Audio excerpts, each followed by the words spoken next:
Rahul Gandhi brainless हैं, इनके पास अपना ब्रेन है ही नहीं। आज देखे जितनी घटना घट रही है सबका लिंक राजद से क्यों मिलता है। दारू माफिया का गठजोड़ कहीं न कहीं पुलिस प्रशासन के कमजोर कड़ी के कारण इनका मनोबल बढ़ा है। राहुल गांधी ब्रेनलेस हैं, इनके पास अपना ब्रेन है ही नहीं।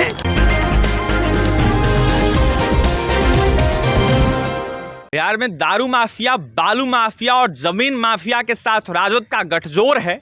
देखिए, यह बातें हम नहीं कह रहे हैं, बिहार के उप मुख्यमंत्री विजय सिन्हा ने कही है। बिहार में खराब होते लॉ एंड ऑर्डर को लेकर जब विजय सिन्हा से सवाल किया गया तो उन्होंने राजद पर निशाना साधा है। यह साफ तौर पर कहा है कि बिहार में लॉ एंड ऑर्डर खराब अगर हो रहा है तो त्वरित कार्रवाई भी हो रही है। अगर कोई गलत करता है अपराधी तो उसको छोड़ा नहीं जाता है। इसके साथ ही विजय सिन्हा ने यह साफ तौर पर कहा है कि बिहार में बालू कारोबारी हो या फिर ज़मीन माफिया हो या फिर बालू माफिया हो, ये तमाम लोग जो हैं राजद में ही संलिप्त हैं, राजद के ही लोग होते हैं और ऐसे में उन लोगों को छोड़ा नहीं जाएगा। विजय सिन्हा ने रमाकांत यादव, जो कि बालू माफिया है जिसकी हत्या बीते दिनों कर दी गई थी, उसको लेकर अपनी बातें रख रहे थे। यह साफ तौर पर कह रहे थे कि रमाकांत यादव क्या था ये सबको पता है, वो एक बालू माफिया था और ऐसे में उसकी हत्या होना ये कहीं ना कहीं ठीक नहीं है, एक दुर्भाग्यपूर्ण बात है। ऐसे में प्रशासन अपना काम कर रहा है, त्वरित कार्रवाई करने की उन्होंने बातें कही है। ऐसे में अपनी ही पुलिस पर उन्होंने सवाल उठाया है और यह साफ तौर पर कहा है कि छोड़ेंगे नहीं, बख्शा नहीं जाएगा अपराधी जो भी अपराध कर रहा है। ऐसे में राहुल गांधी के लगातार दिए जा रहे बयान को लेकर उन्होंने राहुल गांधी को ब्रेनलेस तक कह दिया है और ऐसे में तेजस्वी यादव राहुल गांधी को अप्पू और पप्पू तक कह दिया है। क्या कुछ कह रहे बिहार के मुख्यमंत्री विजय सिन्हा, सुनवाते हैं आपको। बिहार के महान विभूति में एक थे और बिहार के माननीय मुख्यमंत्री नीतीश कुमार जी ने अपने तमाम बिहार के लाल, जिससे बिहार गौरवान्वित हुआ है, आज उसको श्रद्धांजलि भी अर्पित करते हैं और बिहार के लोग याद भी करते हैं। और ऐसे लोगों के कारण बिहार का सम्मान बढ़ा है, बिहार के लोग गौरवान्वित हैं। सर, लगातार सवाल कल देर रात भी सर एक दुकानदार को बाईपास पर गोली मार दी गई। बीते 2 दिन पहले सर बालू कारोबारी को भी गोली मार दी गई। लगातार सवाल खड़े कर रहे हैं तेजस्वी यादव, आप सर ट्वीट कर। देखिए, लॉ एंड ऑर्डर पर आप देख लें कि घटना के बाद त्वरित कार्रवाई हो रही है और मैं बार बार प्रश्न उठा रहा हूं कि इस घटना में जो जमीन माफिया का हो, बालू माफिया पर भी जिसकी हत्या हुई है, उसके बारे में भी लोग जानता है कि किस तरह से पूरी तरह से बालू के अंदर नेटवर्किंग और माफियागिरी करता था। डायरेक्ट वो कारोबारी नहीं थे, कई लोग पार्टनरशिप में थे। पार्टनरशिप के आपसी लोग कहते हैं कि लड़ाई के कारण ये घटना घटित हुआ, लेकिन कोई भी घटना दुखद दुर्भाग्यपूर्ण है। ये जमीन माफिया और दारू माफिया का गठजोड़ कहीं न कहीं पुलिस प्रशासन के कमजोर कड़ी के कारण इनका मनोबल बढ़ा है और सरकार सजगता के साथ पूरी एक्शन ले रही है।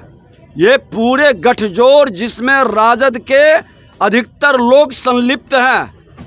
आज देखे जितनी घटना घट रही है सबका लिंक राजद से क्यों मिलता है। ये राजद के लोग बालू माफिया में हो या जमीन माफिया में हो या दारू माफिया में हो, तीनों जगह इन्वॉल्व है और चुनाव जैसे जैसे निकट आ रहा है अराजकता फैलाने का प्रयास कर रहा है।